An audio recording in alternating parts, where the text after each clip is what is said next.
If I'm fighting someone who has played the Duskbloods for 500 hours, I can leave the arena, put 20 more points into vigor, and come back tomorrow. The problem isn't my character. The problem is Kevin. Kevin knows my matchup. Kevin knows my recovery frames. Kevin knows exactly when my ability is on cooldown. And apparently, Kevin hasn't seen daylight since launch. And unlike a boss, Kevin adapts. That's the fundamental difference. A boss doesn't become better because you became better. Another human being does. So the moment PvP becomes the primary test of progression, mechanical skill stops being just one way to succeed and starts becoming a gatekeeper. And that creates a serious accessibility problem for the exact audience FromSoftware spent years expanding. Elden Ring could be brutally difficult, but it let players negotiate with that difficulty through builds, knowledge, exploration, and preparation. Competitive PvP doesn't negotiate. Margit doesn't have 4,000 hours of Margit. The guy waiting for you at the end of the match might. Hey guys, Ehsan here. How are you doing? Me? Not great. I feel like someone who spent hours arguing with ChatGPT about buying a capture card. And I was very specific. I need a capture card that can record 4K footage. We compared models, checked features, went back and forth. I bought the one it recommended. And then I discovered that this amazing capture card could apparently do everything except record 4K footage. So I went back and said, dude, that was literally the one thing I asked for. And the answer was basically, sorry about that. If you'd like, I can help you find another capture card that actually records in 4K. Fantastic. That information would have been significantly more useful before I spent the money. Now, I'm not blaming ChatGPT. Miyazaki though, different story. Because after 15 years of Dark Souls, Bloodborne, Sekiro, and Elden Ring, this man had earned enough trust from me that when he announced a brand new exclusive game, I happily bought a Switch 2 for it. A console whose other exclusives, honestly, I had absolutely no interest in. I bought it for the Duskbloods. And now, after seeing the network test footage and reading Miyazaki's own interviews, I'm starting to realize that I may have bought an entire console for a game that's prepared to give me almost everything, except the things FromSoftware is actually famous for. Weapons, buildcrafting, enemy encounters, boss design. And before somebody says, it's just a network test, the final game could be completely different. Sure, the content can change. The balance will change. There may be bosses, maps, and mechanics we haven't seen yet, but a network test doesn't suddenly turn into a completely different game design philosophy at launch, especially when the director himself has already explained what the core of the game is supposed to be. So I'm not here to judge content we haven't seen, but the core design, we know enough. And my problem with the Duskbloods isn't that Miyazaki made a PvP game. My problem is that this time, he made PvP the center of everything. Before anyone gets the wrong idea, my problem with the Duskbloods is not that Miyazaki decided to make a PvP game. FromSoftware has had PvP for years. Dark Souls had invasions. Bloodborne had PvP. Elden Ring has invasions, duels, arenas, co-op turning into complete social disasters. We've been doing this for a long time, and people loved it. So no, this isn't me looking at two players hitting each other and yelling, "Get multiplayer out of my FromSoftware game." The problem is much simpler. PvP used to be something FromSoftware games could do. Now PvP appears to be what the game is built around, and those are two very different things. Why FromSoftware PvP was special? Because let's be honest, FromSoftware PvP was never special. Because these guys secretly built the greatest competitive multiplayer system in human history. They didn't. Sometimes you swung at a guy in another postal code and somehow he still took damage. Sometimes, before defeating your opponent, you had to defeat the connection first. What made the PvP special was everything behind the player you were fighting. One person could show up with a colossal sword, another with a poison build, another with sorcery, another with a shield the size of a studio apartment. Another guy was naked, holding a club, and for some reason, he was always the one you should be afraid of. You didn't just fight another player. You fought whatever strange collection of weapons, stats, spells, armor, buffs, and terrible life decisions that player had spent the last 50 hours putting together. That unpredictability came from the RPG. The PvP inherited its variety from the rest of the game. PvP was a consequence of the RPG, not the product, and that's the distinction I think matters most. In Dark Souls or Elden Ring, the game didn't begin by asking, how do we build a competitive PvP experience? It gave you a world, enemies, bosses, hundreds of weapons, spells, stats, and build options. And then eventually said, by the way, another idiot can enter your world using all of this too. Good luck. PvP was what happened when two enormous RPG systems crashed into each other. It wasn't the foundation. It was an emergent consequence of the foundation. And that's why moving PvP to the center changes much more than just the multiplayer structure. Because once PvP becomes the product, you have to decide how much freedom the player is allowed to bring into that product. Hundreds of weapons create balance problems. Wildly different builds create matchup problems. Extreme stat combinations create competitive problems. And suddenly, the easiest solution is obvious. Don't let the player build absolutely anything. Give them a designed combat identity first and let them customize around it. Which brings us to the next major change in the Duskbloods, from build identity to hero identity. In Dark Souls or Elden Ring, the game gives you a character and basically says, good luck, idiot. Figure out what you want to become. You start with a class, but 5 hours later, that class barely matters. You choose the stats, the weapon, the affinity, the Ash of War, the spells, the armor, the talismans, the status effects, and eventually you end up with some completely deranged build that probably wasn't even part of the developer's original plan. That's the fun. You build the character from the bottom up. The Duskbloods approaches this from the opposite direction. You first choose a Bloodsworn, and according to Miyazaki, each Bloodsworn has their own unique weapons and abilities. You can still customize them through their blood history and fate, changing abilities, characteristics, appearance, and even their role. So I'm not saying there is no customization here. There clearly is. But customization and build crafting are not the same thing. In Elden Ring, I can decide that today I want to be a naked psychopath carrying 2 giant hammers, and tomorrow I want to throw lightning at people while dressed like a tree. The game has concerns but apparently no HR department. In a character-based system, the important decision happens much earlier. Which predefined combat identity do I choose? After that, I'm modifying that identity rather than creating one from an enormous shared sandbox.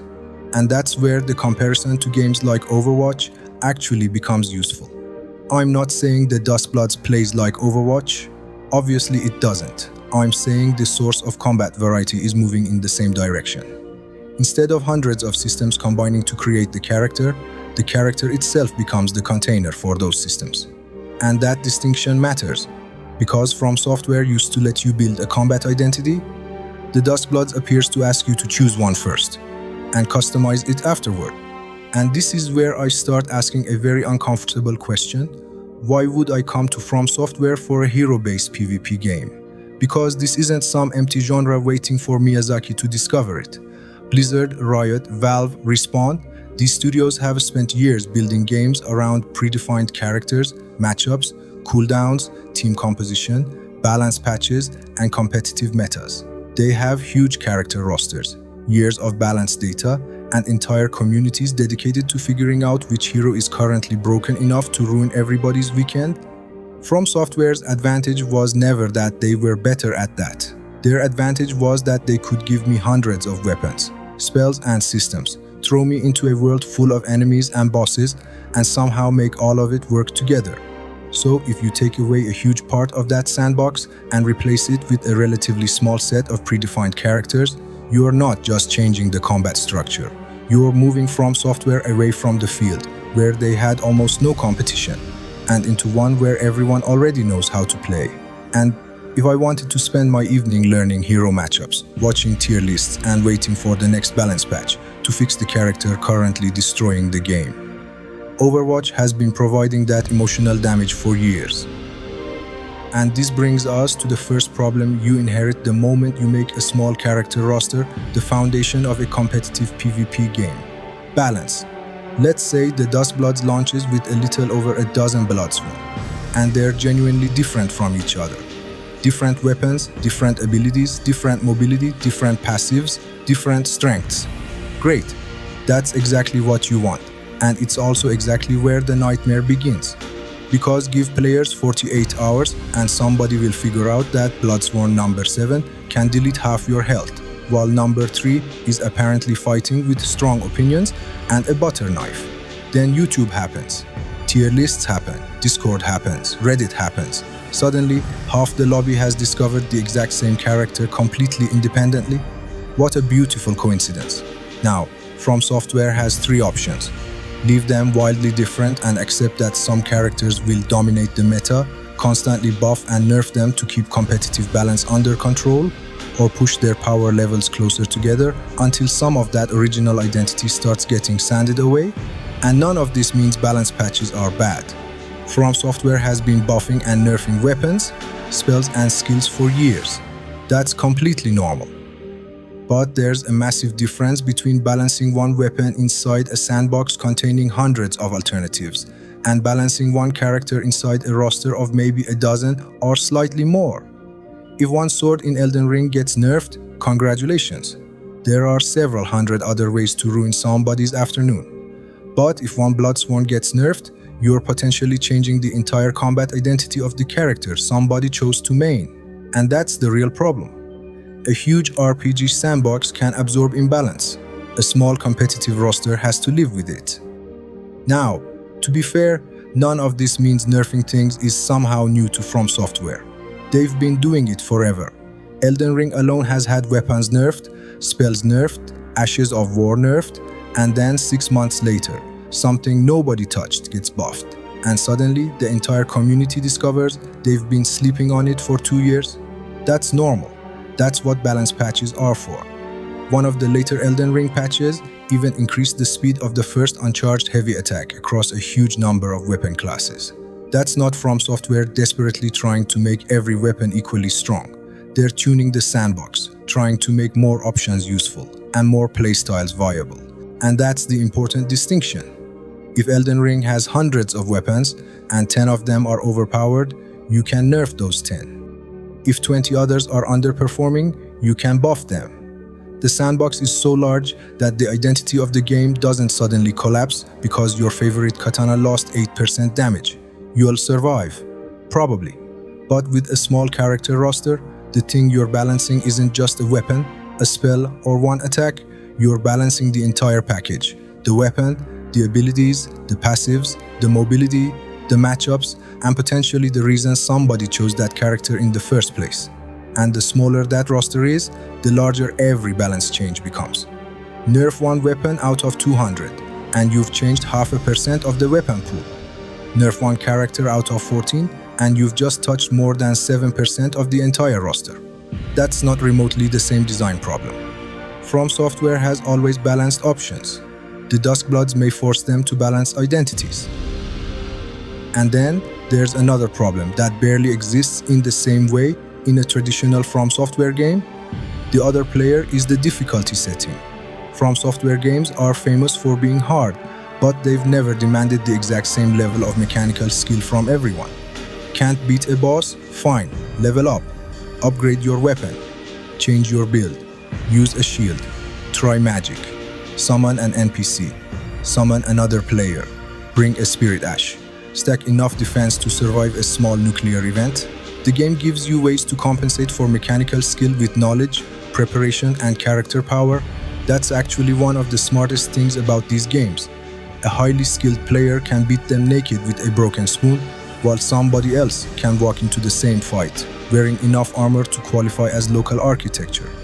Both players can progress. Competitive PvP doesn't work like that. If I'm fighting someone who has played the Duskbloods for 500 hours, I can't leave the arena, put 20 more points into Vigor, and come back tomorrow. The problem isn't my character. The problem is Kevin. Kevin knows my matchup. Kevin knows my recovery frames. Kevin knows exactly when my ability is on cooldown. And apparently, Kevin hasn't seen daylight since launch. And unlike a boss, Kevin adapts. That's the fundamental difference. A boss doesn't become better because you became better. Another human being does. So the moment PvP becomes the primary test of progression, mechanical skill stops being just one way to succeed and starts becoming a gatekeeper. And that creates a serious accessibility problem for the exact audience FromSoftware spent years expanding. Elden Ring could be brutally difficult, but it let players negotiate with that difficulty through builds, knowledge, exploration, and preparation. Competitive PvP doesn't negotiate. Margit doesn't have 4,000 hours of Margit. The guy waiting for you at the end of the match might. And the strangest part is that FromSoftware already made another character-based, match-based multiplayer game, and it handled this problem much better. Nightreign. Nightreign absolutely has heroes. You pick a Nightfarer, every Nightfarer has their own stats, skill, ultimate ability, and general combat role. So the game already starts by restricting your identity, more than Elden Ring does.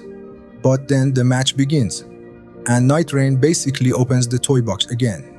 You start with a weapon, but you're not married to it. You kill enemies, loot chests, defeat bosses, visit merchants, and constantly replace your equipment. Almost every Nightfarer can pick up almost every type of armament, and the weapons you find can roll with different upgrade levels, skills, affinities, status effects, and passive bonuses. So even though I picked the same Nightfarer 10 matches in a row, I might not play the same build 10 matches in a row. Maybe this run gives me the weapon I wanted. Maybe it gives me something completely different, and I have to adapt. Maybe the game gives me an incredible passive on a weapon my character isn't even particularly good at. And now I have to decide whether that bonus is worth changing the way I play.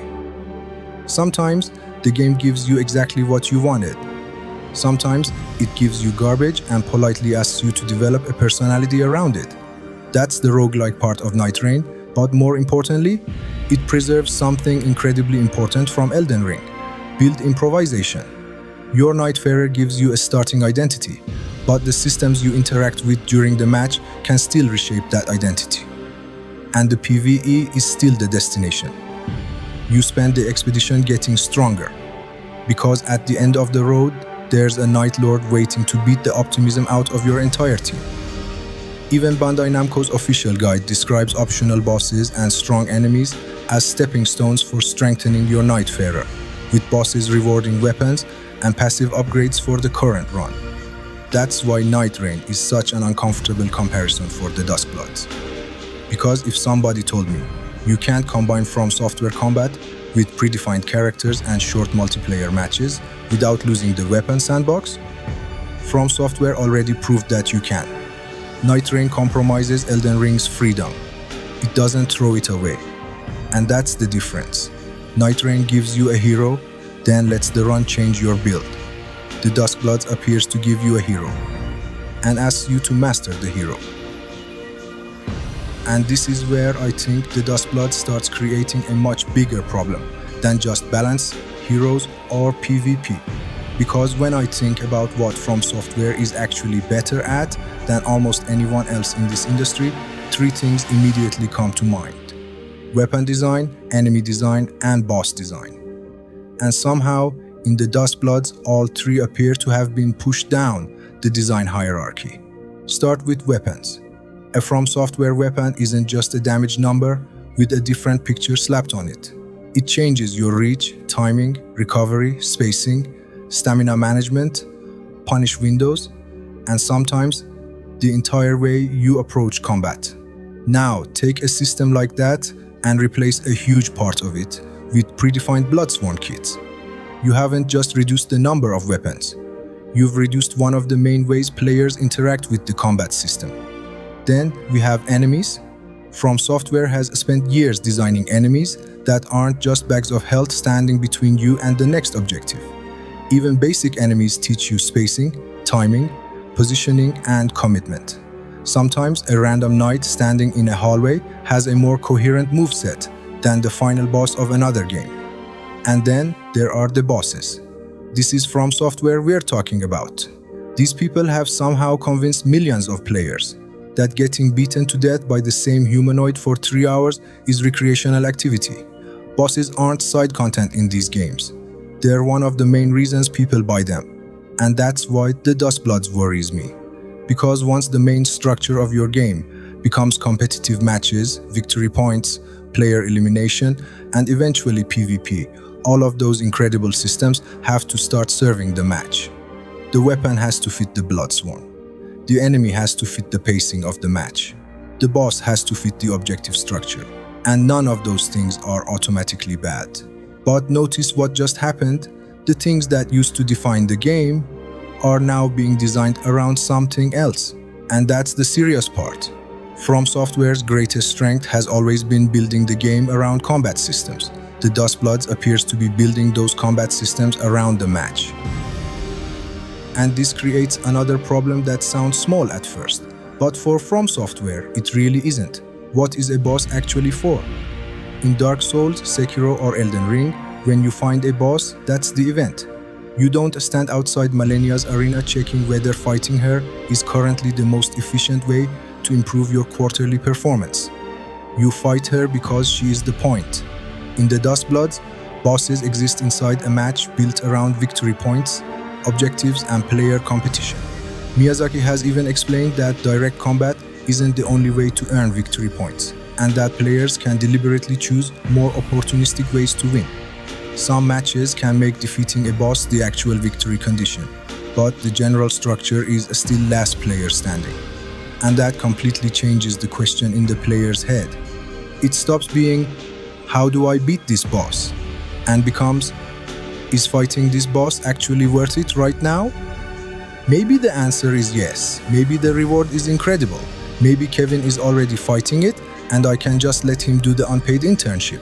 But the moment ignoring a FromSoftware boss can become the optimal strategic decision. That boss has changed its role in the game. It is no longer necessarily the destination. It can become a resource inside the match.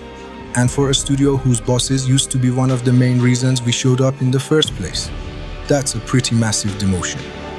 And that leads to the obvious question. How many bosses does a game like this actually need?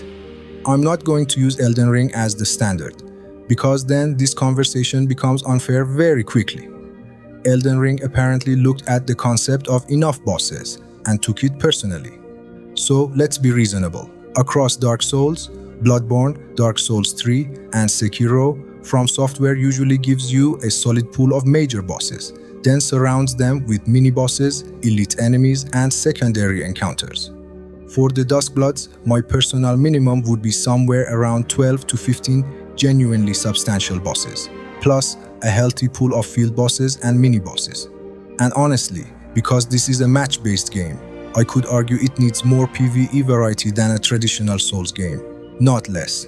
In Dark Souls, you might fight a boss once per playthrough. Here, if the same 6 bosses keep showing up across dozens of matches, eventually you're not discovering a FromSoftware boss anymore. You're clocking in for your shift. So repetition changes the standard. A repeatable game doesn't get to survive on a small pool of great encounters. It needs enough great encounters that repetition doesn't expose the machinery underneath them. And this is where the whole structure starts to bother me. If the match generally ends with players competing against each other, then PvP becomes the final exam. And once PvP is the final exam, everything before it starts becoming preparation. You fight enemies to get stronger. You fight bosses to get rewards.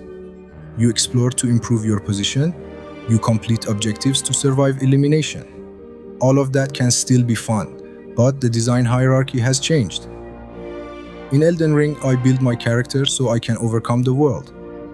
In the Duskbloods, I may be overcoming the world so I can eventually beat Kevin, and Kevin wasn't even in the lore. That's the part I can't ignore. Because bosses, enemies, and exploration can still be excellent individually.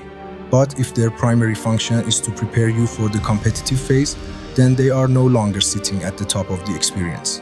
When PvP becomes the final exam, PvE becomes the study material. And for FromSoftware, that's not a small change. That's a complete reversal of priorities. And then we get to the part where the design problem becomes a business problem. This game needs people.